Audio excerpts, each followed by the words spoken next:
welcome to my virtual campfire. I'm your host, Crystal Kelly, and I'm really excited to be here today on a lunar eclipse, which is super exciting, and a day energetically to break through to new beginnings. And this leads straight into my guest, Tara Wagner, and she is a breakthrough coach and creator of Breakthrough Boss Inner Circle. I read that your motto is crush your goals, not your soul. Can Yeah. you tell me a little bit about that? Yeah. So my motto for the first half of my business years was crush your soul, not your goals.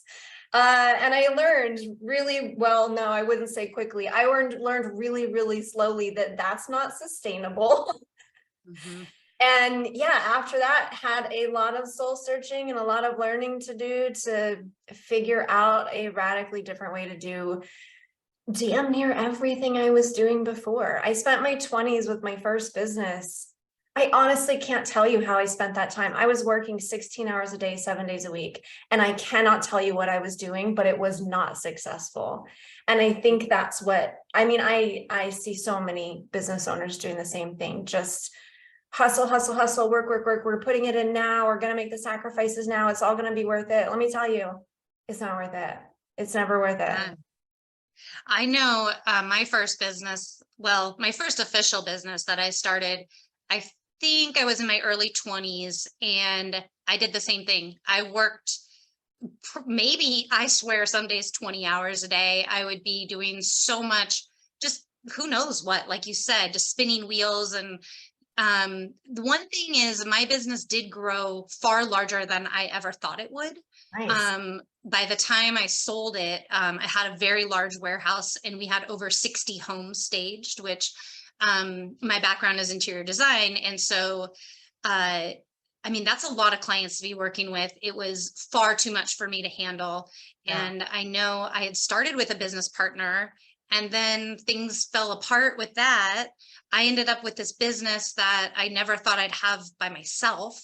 Mhm. And raising a young family and working so much, I either was going to have to shut my doors or sell it. Right. And I was fortunate enough in 2008, which was a recession, like kind of the time we're in right now, to actually sell it. So I feel very grateful for that, Yeah. for that situation. And I think what makes it complicated is the fact that there's so many different reasons a person could be burning out, right? It could be mostly mindset. Mine was mostly mindset. It was like in my head all the time, worrying about the wrong things, holding myself back from the right things, imposter syndrome. I'm young. I'm like, who am I? People are judging me, all of this stuff. Or it can be the exact opposite, right? You can have a thriving business, but the way the business is structured, the way your team is structured, the organization of your systems, like it could just be a strictly practical thing. Or sometimes all of those things are in the right place, but we're just not necessarily taking the right steps in the business, focusing on the right actions in the business. So we're spending time doing something like social media right now. Social media, everybody's like, your business has to be on social media. Well, if you don't like social media, or, it's just maybe one way that you could build your business, but it's not necessarily the best way for you, you could be doing all the right things. You could go into it with the right mindset, but you're still going to burn out from it. So it's a very complicated, complex system. What I teach inside the Breakthrough Boss is like we go through mindset, and then we go through all the different areas of the business that might burn you out and clean up and upgrade each one of those. And then we look at your success habits. What are you doing personally? What are you doing professionally that's going to lead to success? And I think that because it's so complex, it's very difficult to, it's like that big tangled ball of lights from the National Lampoon's Christmas Vacation, right? He pulls that big tangled ball of lights out.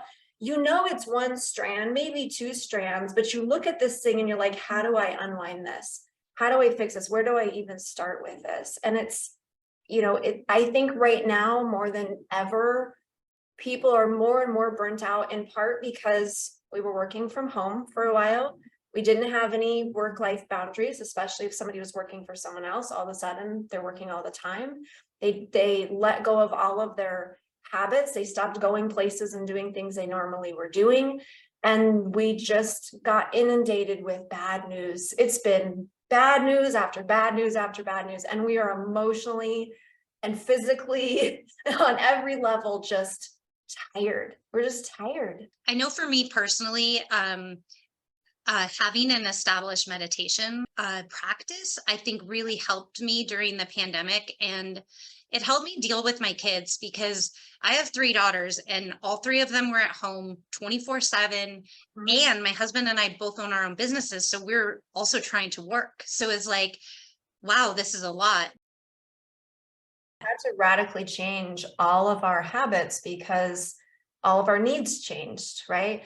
And I think that's something that people struggle with, is this idea that your habits and your daily routines and the things that are going to be successful for you, I call them success habits, the things that you need to be doing that are going to lead to success, are going to change based on the season of life you're in, whether or not we're in a pandemic, how old your kids are, like what are your actual needs and what are you doing? So the fact that you could adjust, I mean, obviously all of our habits went out the window. We had to recreate something entirely new. The fact that you were able to do that, you know, that's key. That's the thing that makes the difference. It really is. I bring it back to creativity. I always think that what really makes us stand out from animals is our ability to be creative, and that creativity gives us an infinite possibility of what it is that we are, you know, Right. like as beings, like what are we, what's our highest best use of our time. Right. So that's always something that I explore. And I think my highest best use changes from time to time. Get stagnant and stay in the same place and hold on to the same things, that's not a sign of growth. That's a sign of shrinking. That's never well, I won't say never. It's not generally a healthy thing to do forever. There might be seasons where things look pretty much the same for a little while, but then life changes, things change, and we've got to be able to pivot with it, which is, I think it's a skill that we're losing. I think that we are getting really good at following directions, and we're getting really good at staying really comfortable and doing things that are easy. And well, I don't know if easy is the right word, but doing things that are just out of habit, you know, like I'm going to pick up my phone and I'm going to scroll because that's what I've been doing. And I'm going to turn on Netflix and I'm still going to scroll while Netflix is playing because that's what I've been doing. And then we wonder why we're unhappy.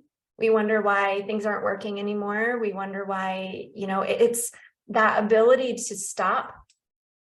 Even, and I will say, I don't even mean it as a skill, because sometimes it is very difficult in a person's life to find the time to pause and reflect and ask the right questions or answer the right questions, to be able to take that time and look and say, okay, what's not working here? What do I even want? Like, that is a huge question that even if you know what you want at one age, things change, and you may get to another stage in your life where you're like, I've never been here, but I don't know what I want.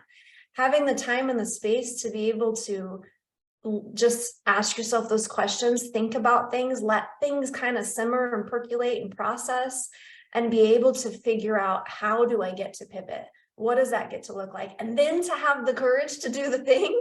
I mean, it's tricky. Like, I've got a lot of compassion for people because I know how hard it is. And I have a lifetime of doing it. I've been teaching mindset work for 12 years now, and I can still run into those things too, because it's tricky. So for somebody who doesn't have the support, this is new to them, they are, you know, just kind of getting into personal development. Like, it's obvious why we're struggling with this type of stuff, because we're in a day and age where we need to be radically evolving faster than we know how to evolve, faster than our brains can keep up with technology and growth and society and everything.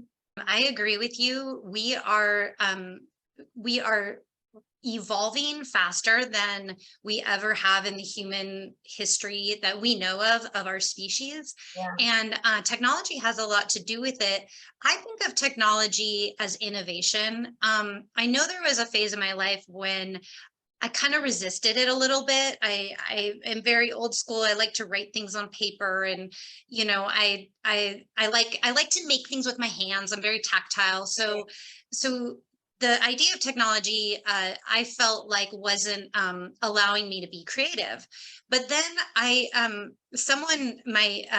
mentor that I have is a Navajo wisdom keeper, and she told me that electricity, that we're made of electricity. Like that's what keeps our hearts beating. Yeah. And so electricity isn't apart from us. Technology is not apart from us. It's a part of us and a part of our creation.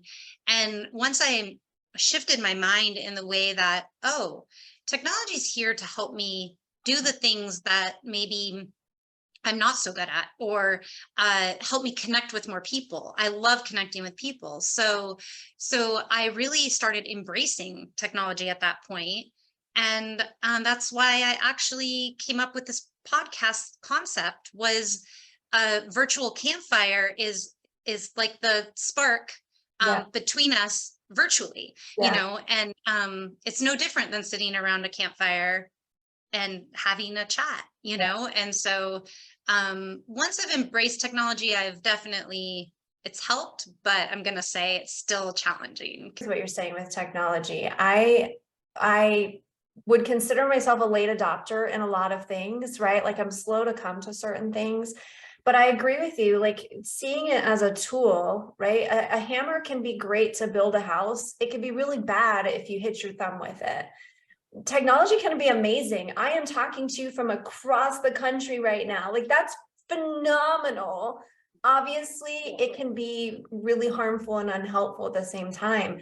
And making sure that we're being really mindful of how we're using it and that it's a tool that's adding to our life and not taking from our life, I think is super important. I've had to be really mindful. Like I don't have any social media apps on my phone. I just put TikTok on my phone a couple weeks ago because I was like, sometimes you just need to kind of zone out, but I've got a timer on it because let me tell you, I could be on there for like 6 hours. It's bad when TikTok pops up and they're like, hey, you've been scrolling for a while. And I'm like, shut up. Wow. Tell me. So yeah, I think I use a lot of technology, but I really try to focus on the original intent of technology. Like I remember way back when it was like computers are going to save us so much time, technology is going to save us so much time. I really try to focus on those aspects of it. Like what can I automate? What can I do to make things better and easier? And being really mindful of how I'm feeling with it, because I know when I start to feel tapped out, like I just start to feel it in my body. I start to feel it in my mood. And I know I have to step away completely from it, leave the phone at home, go for a walk, go for a hike, do something to just unplug so that I can feel a sense of calm and a sense of deeper connection in my life. Because as much as I'm with you, I love the ability to connect with so many people. I have to be really mindful of shallow connections because lots of shallow connections wipe me out. Deeper connections like this, having a great conversation, those are things that are soul feeding. And so just being really careful of how I'm using things and paying attention day by day, because it will change based on how I'm feeling, what's going on in my body, what's going on in my life, what's going to help me and meet my needs right now, and what's going to actually be a bad use of that tool. One thing that I've had to learn, because I tend to be a people pleaser and I want everyone to be happy, is to say no. Yeah. And that's been a little challenging for me, because I have a lot of friends, and I have things that I kind of would want to say yes to, but I know that it'll either be too many events or too many things, Yeah. and I have something important the next day that I want, so I've really had to like be really, really mindful of when I say no. And it's okay to say no, because this is my mind shift that I came up with, was that it allows me more time to do the things that I truly love. You're actually giving yourself permission to say yes to something better. That's exactly it. I think that is like the hugest thing, because we can focus on the worry and the doubt and the fear, or we can focus on like, actually something's even better. Like I'm saying no for a good reason. My problem is the exact opposite, Crystal. I don't have a problem saying no to other people. I have a problem saying no to myself. I have all of the ideas and I want to do all of the things, or great opportunities come along and I want to do it, but I know that I need to pace myself, or I know that it's going to burn me out, or I know that it's not the right timing. I want to say yes and I need to say no. And that is the hardest no that I get to say. Like I get to practice that all the time of like, yes, this could be great. Yes, I want to do this, but is this the right time? Am I going to feel burnt out? So my first business, I burned myself out so bad. I created a lot of the health conditions that I'm living with today. I have over 30 different health conditions that I'm living with, from autoimmune disorders to chronic illnesses to chronic injuries. And so pacing myself is turning into a lifelong lesson that I've learned really, really deeply this year, because I also ended up getting post-COVID syndrome, which post-COVID syndrome basically flares up everything that's already going on in your system. And so my whole body was just in chaos. I was in and out of bed for several months. I was just struggling. And I was like, okay, this is like, I'm going to try. I did not have a healthy mindset during the middle of this. Let me be very clear. I don't want anybody to think that everybody that goes through this stuff feels great all the time. Just because I have mindset tools doesn't mean I don't need to use them, and doesn't mean I always choose to use them. So I spent a long time being really angry and frustrated, and I want to go faster and I want to be doing these things and I don't want to slow down. And my body would not let me. Like Crystal, I was literally like covered in a head to toe rash because I was having allergic reaction to all but 10 foods. So it was like this massive, opportunity. Now I see it as this amazing thing, because life taught me, here's what you have to do. You have to not work more than a couple hours at a time. In the beginning, it was like a couple hours a week. Now I was working 25 hours before that, and I was slowly inching back up, but I was still doing too much. I was putting too much on my team. It really forced me to slow everything down. It forced me to look at all the things that we were doing that was going to lead to burnout. It forced me to take long extended breaks from social media, but it just radically changed the way that I listen to my body. And you can think you know something, right? And then you learn it and you're like, oh, that's what knowing it really means. I am so much better. I'm not going to say I'm great at it yet, but I'm so much better at hearing little tiny indications of my body that like, I need to stop. I need to say no, I need to slow down. And so it's still something that I'm learning to say no to myself. It is so hard. I'm a very when I'm feeling good, I am like, let's go for it. I'm full of ideas, high energy. Like I want to have fun. Like life is good. Complete opposite when I'm not feeling good. But when I am starting to feel good, I have to remind myself that I don't want to go backwards. I need to continue to pace myself. I can't use all the gas in my gas tank just because I finally have a full tank. Somebody told me to think of it like your phone battery, right? Like you don't plug it in when it goes dead. You plug it in before it goes dead. You plug it in like every day, regardless of where the battery's at. And that's really been my lesson of like, all right, I can't really let my battery get below 50 or 60%, because when you have an old phone and you hit that point in the battery where it goes from like 50% to 0 in 10 minutes, that's kind of like, I'm thinking of that like my body. Like if I get down to 50%, my body's going to hit 0 real fast. And so keeping myself constantly charged up and taking naps in the middle of the day, like me stopping in the middle of the day to just lay on the couch and do nothing, that's like unheard of. Like that's just, I just can't do those things. I totally understand. Like if I do that now, but like pre-COVID, I rarely did that. Yeah. And my kids will be like, are you okay, mom? Is everything okay? I'm like, I'm just resting my eyes. Like, just let me be. Yeah. But it's amazing what laying on the couch for an hour in the middle of the day will do for you. I can go from, I am so exhausted, I need to like fall asleep, I don't think I can keep going. And before, I live with chronic illnesses. Like push through that. I got to get stuff done. I got to do what I got to do. And I would push through it. Now I'm like, okay, but I can come back and do those things later, right? I'm just going to lay down. I'm just going to like read a book. I'll scroll on TikTok, right? Like I'll do little things, and just laying down before I crash, I end up getting up from that couch feeling like I just got up in the morning. And it's such a like mind-blowing concept to me that it's still super exciting when I do it. Cause I'm like, wow, that worked. Like I'm constantly thinking, I just need to, that sleep is what recharges you. No, like actually just rest. There's a difference between sleep and rest and rejuvenation. And yeah, it's been a mind-blowing concept for sure. But that, like we were saying, like my biggest thing is still just saying no to myself when I want to say yes. Or if I say yes, it's a very mindful yes. Like we're going to Texas this weekend because I got an opportunity to connect with some people that are way smarter than me. And I'm like, this is a fantastic opportunity.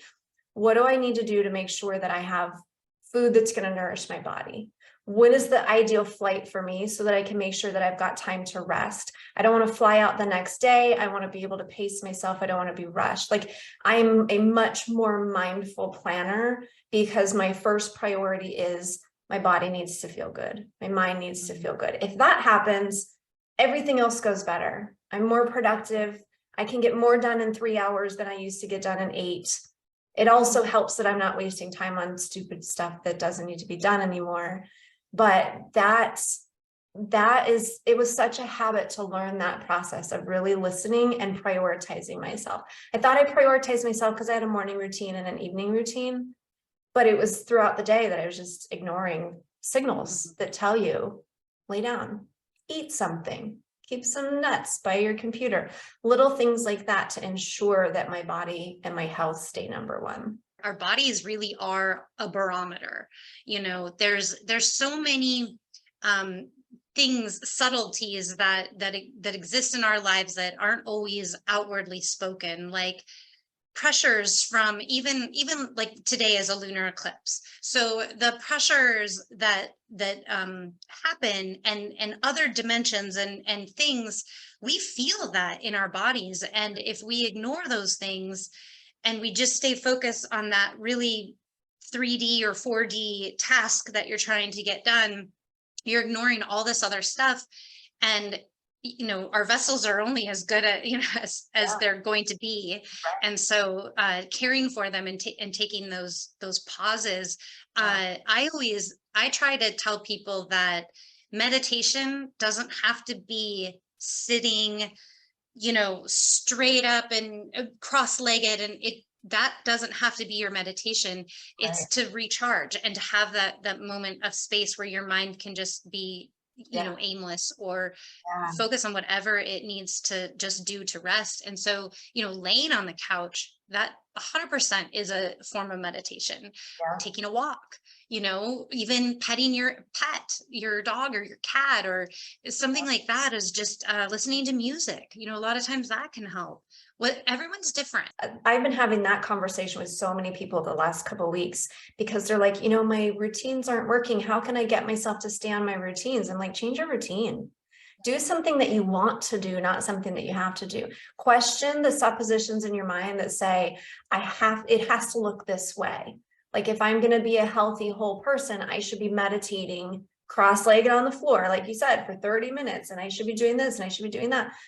No, like the purpose of the meditation is not to sit cross-legged on the floor. The purpose of the meditation is to get beyond your mind and stop believing everything you think. So what other ways help you to do that? Like the goal is to meet the needs, not to do the thing.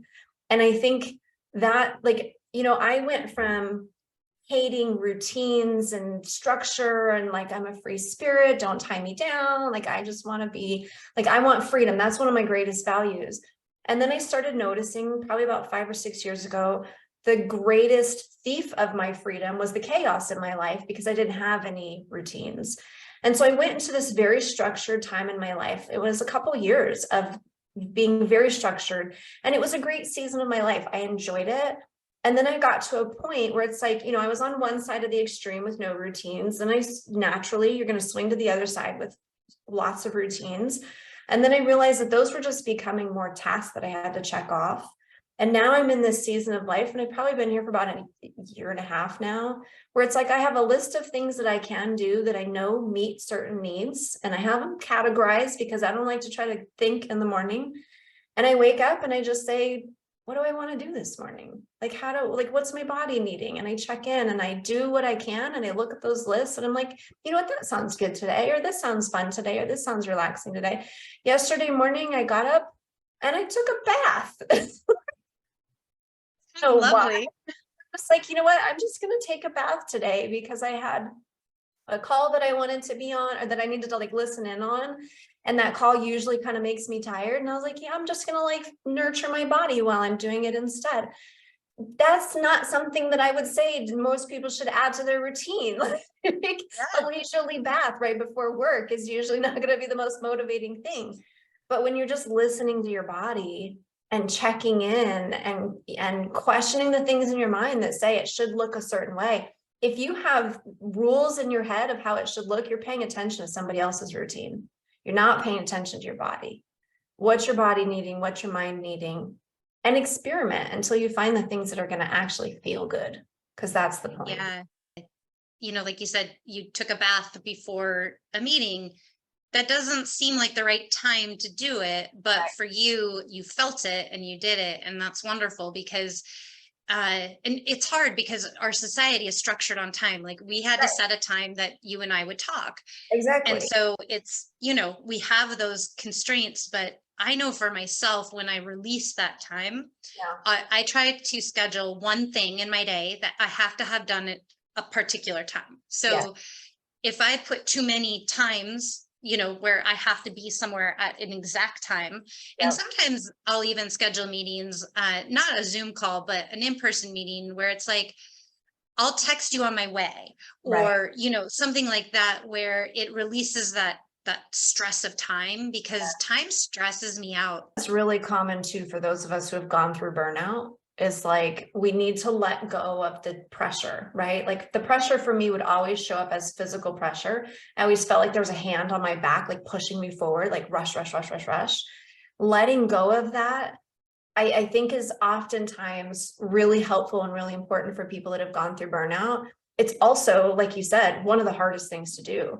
And I think what's challenging is that if somebody's in a situation where that's just not realistic, they can't do that, right? Maybe they're a single parent and they still have to work and they're burnt out. I always will tell them, what can you do? Like, what are some of the ways that you can let go of the schedule a little bit? Is there a way that you can rework your work schedule? Like, can you negotiate different hours, or can you negotiate 4/10s so that you have 3 days off? Or like, what are the possibilities to give yourself that space? And then anything that you can let go of, right? Like maybe you can't let go of a 9 to 5, or maybe you have a business and you do need to run it. What can you let go of? Like, yes, it may have a small consequence, but probably not as big of a consequence as you think, because there's always this point where we think something can't be done, it can't be done, it can't be done, until life forces us, right? Like I had post-COVID, I had no option but to let go of some of the things that I thought could not be let go of. And that has always been the case. Over and over and over in my life, things would happen, or something would force me to make a decision that I swore I couldn't make. But when I had no other option, I made it happen. And so I like to try to encourage that in people. Like, pretend that this was an emergency situation. Pretend that something drastic happened and you had to let go of it, even though there might be some fallout, even if you had to do something different to make it work. What would that then look like? Because the thing with burnout is, if you don't give yourself the ability, some ability, doesn't have to be perfect, but if you don't do what is possible to allow yourself to rest, your gas tank's always going to be empty. Like, you need so much more to fill up that tank, because now it's like we have a tank with holes in it, right? Like, we're constantly putting gas in. And if you're not pulling off to the side of the road every once in a while, as often as possible, you're going to, drain yourself even faster. And it can be a really vicious catch-22 for some people if they don't have the freedom to make those changes. But it is one of the most important things we can do, is just recognize that our physical body Like I'm a very kind of like emotional, cerebral person. I do mindset work, like that's kind of my personality. It is very easy for me to just stay in my thoughts and my emotions and my heart center, like how am I feeling, all those things, but not checking in with the physical body. How's my body feeling? What is my body needing on a cellular level? Because burnout is not just a matter of like, I'm tired of doing this. It's literally your cells are tired. Your cells are running on empty. So doing what you can do to make sure that you're feeding yourself, your physical body, in whatever way that gets to look like, even if it's not perfect. And if you can make some drastic changes, I mean, I've known people that were like, sell my business, sell my house, downsize, go and get a part-time job, that just pays the bill, that's mindless, just so that I can heal myself from this burnout. And hopefully it never gets to that case for anybody listening. But sometimes we have to just look at, what are some big actions we can take to make sure we're taking care of ourselves in the way we need to. I at the very peak of my burnout, when I knew I had to sell my business, I ended up in the hospital with a 106-degree temperature. I had a brain and spinal cord infection. It was just a virus. My daughter had brought home a stomach virus, but it mutated in my body because I was so worn down. So like I didn't have anything left to fight this little tiny virus, and it attacked my body. And I remember waking up. I don't even remember getting to the hospital. I remember waking up and all the doctors were in hazmat suits and the nurses, everyone. I was like, what, where am I? What is going on? And it was because they didn't know what I had. And I think at the end of the day, I mean, it really launched me into a healing journey. And it probably was the best thing that ever happened to me. But at the end of the day, it probably was just something really small that grew really big, really fast in me because I didn't have my immune system that I should have had because I was so worn out and burned out, like literally burned out. I still had so much more to do in this lifetime. But I was focusing on all the wrong things. And so, a healing journey like that is, it's been a long time. That was like 2007. I think I got that virus. And by 2008, I was able to sell my business. But, I took 3 years off after that. And I would always tell people I'm on my sabbatical. So similar, Crystal. So in 2007, I had a mobile massage company. So multiple therapists going all over the place, closed that down, went to just a private practice for a year, still was like, I just physically can't do this. So in 2008, closed everything, was just done. Spent a good 2 or 3 years licking my wounds, doing some emotional growth, healing, mindset work, going through all of that. And then and my husband was still working at that point. He was facing a layoff because of the recession. He was in construction at the time. And we ended up, we lost our house because we couldn't make the payments on it. We took the little bit of money we had and bought a 1981 Winnebago, maybe 82 Winnebago. I think it was an 82 Winnebago, 22 feet long. Sold all of our stuff, packed up this Winnebago, and just decided to travel. And, slowly, like I'm an entrepreneur at heart. I was raised by an entrepreneur, got back into business again. Same thing, almost burnt out again, and had to just really like stop and assess and relearn and like shift things. And, that's where I finally, like I was doing mindset work until, mindset coaching until about 2017, and then realized like, I really want to be doing mindset coaching with entrepreneurs. Like I love small business. I think small business is the vehicle for the change that we need in the world, because small business owners have to be connected to people. They have to stay connected to their community. They give back. Like there's just so much potential there.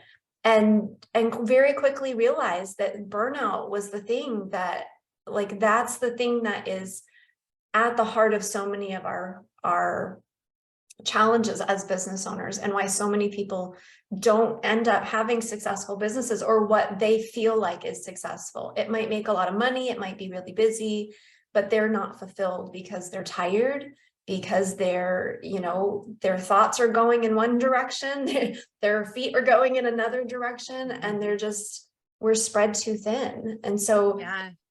yeah, same thing. And I always tell people it's cyclical. Whatever your life lessons are, and there's generally more than one, it's like the spiral, right? Like it feels like you're coming back around to the same topic, but you're coming to a higher piece of that. Like you're seeing it from a different perspective. You're peeling back more. Exactly. Like, and I don't know when that stops.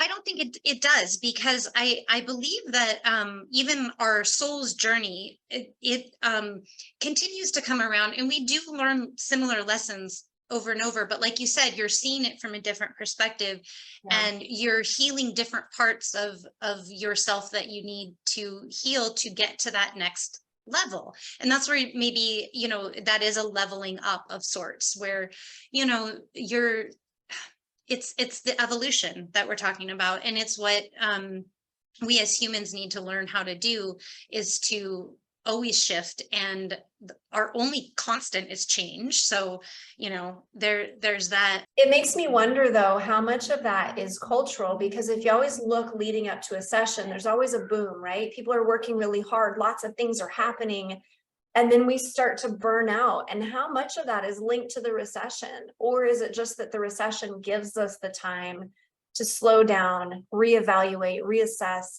make some changes so that we can kind of start fresh again in that new cycle of growth that comes shortly after?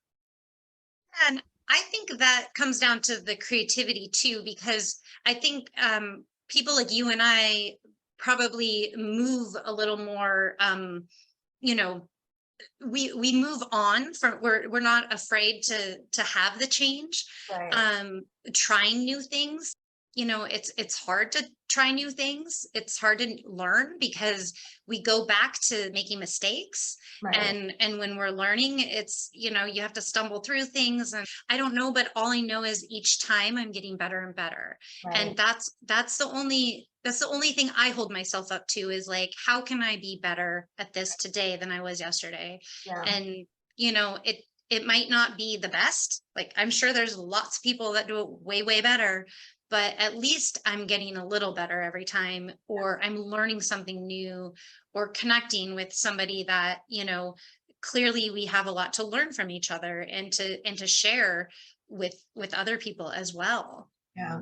I think too, one of the things that, because I really respect people who are comfortable. They don't have that constant desire to change, because I'm like, man, that's got to be really peaceful sometimes. So I really respect that. But I think it goes back to what we were saying before, where technology in the world is changing so fast right now, that people who value those things and who are comfortable, who aren't just in a comfort zone, but really do like things the way they are and things have been good for them, are now facing change that maybe they weren't prepared to face, or don't want to face. And I have a lot of compassion for that, because we are in a time of everything is changing. There's not much that is staying the same, and it's changing faster and faster and faster. I think primarily because ideas can spread faster than they've ever been able to spread before. And it's an upheaval, and it's exhausting.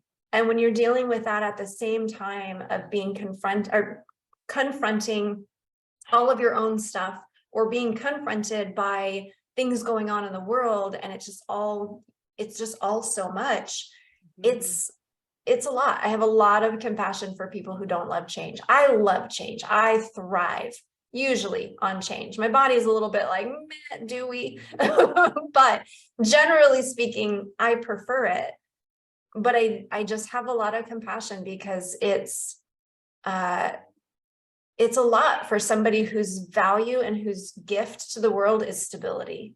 We're not living in a very stable world. Have you heard that saying? They say it's a curse. May you live in interesting times. They say it's actually a curse. And when you think about it, it's like, oh yeah, we are living in interesting times right now. Oh yeah, we are, for sure. Crazy interesting times.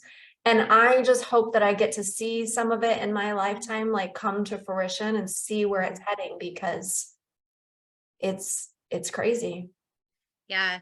I think things are evolving so quickly that we are going to see major changes in our lifetime. I remember talking to my grandpa when he was about 94, and he said, he was telling me the things that were different, when he was a kid. And I was like, wow, that's a lot of change, like thinking from your earliest conscious memory all the way to like, what he was there. Yeah, And this was probably the 90s, yeah, late 90s.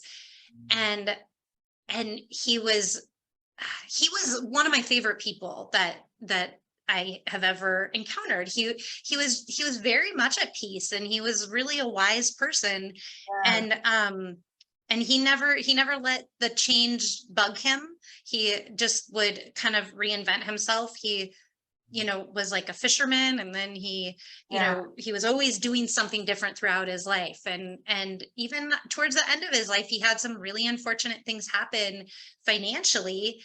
And he just it didn't he said, I want to paint. I want to, and it was okay. And he was happy that he had his health and his family around him. And I always thought that was so cool, like, wow, like a lot of people would be really upset over some of these things, and you're just going with it. And so I think that was a big influence on me as a child.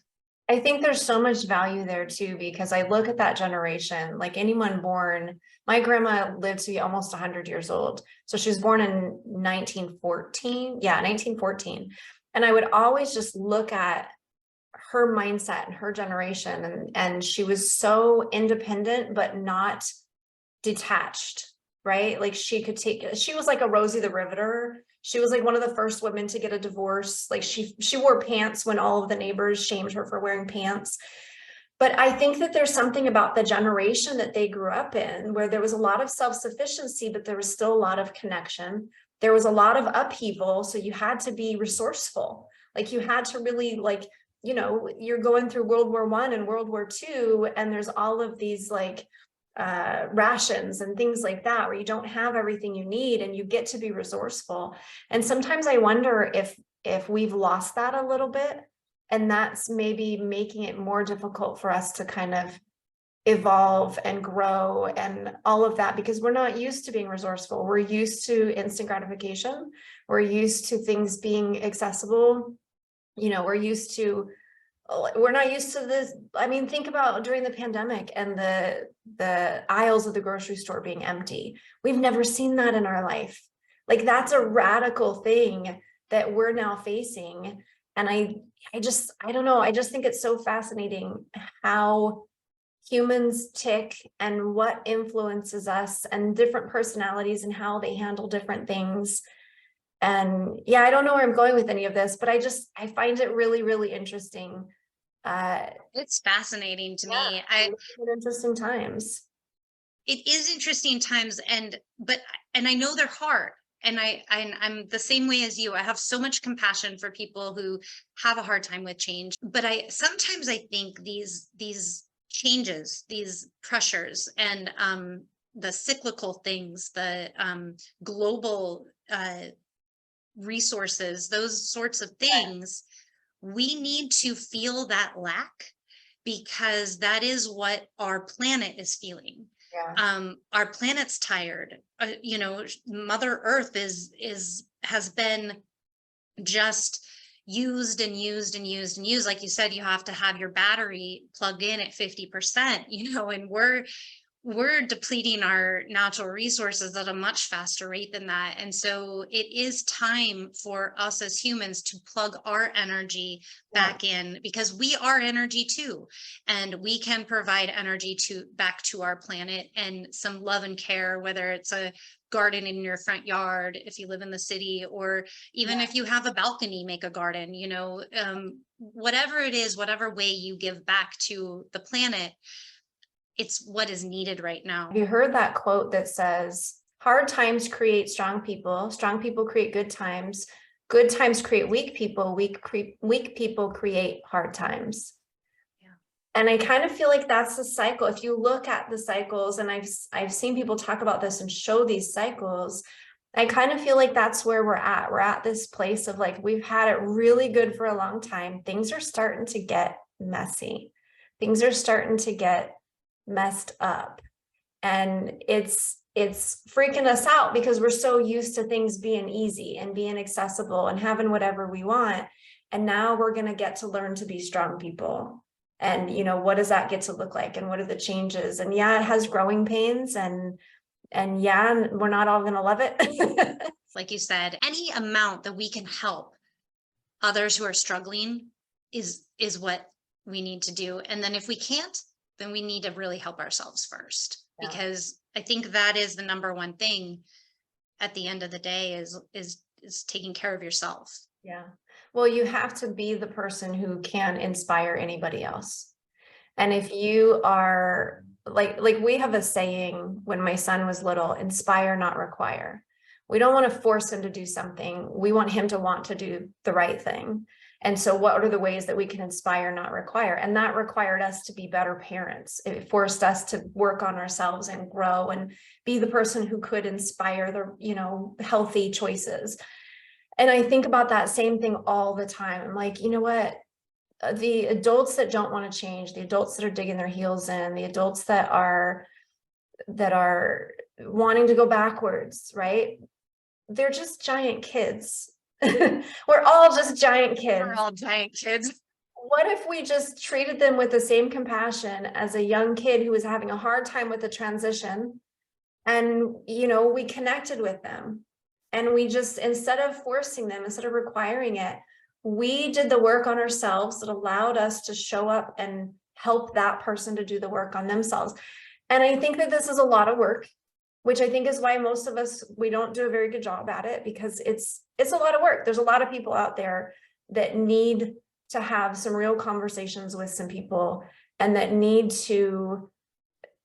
they need a lot of compassion in order to change and grow and see a good way forward that's still going to meet their needs, because they're only holding on to old beliefs because that's the only way they know to meet their needs. We only do things in an attempt to meet our needs. Every behavior, even the unhealthy ones, are an attempt to meet our needs.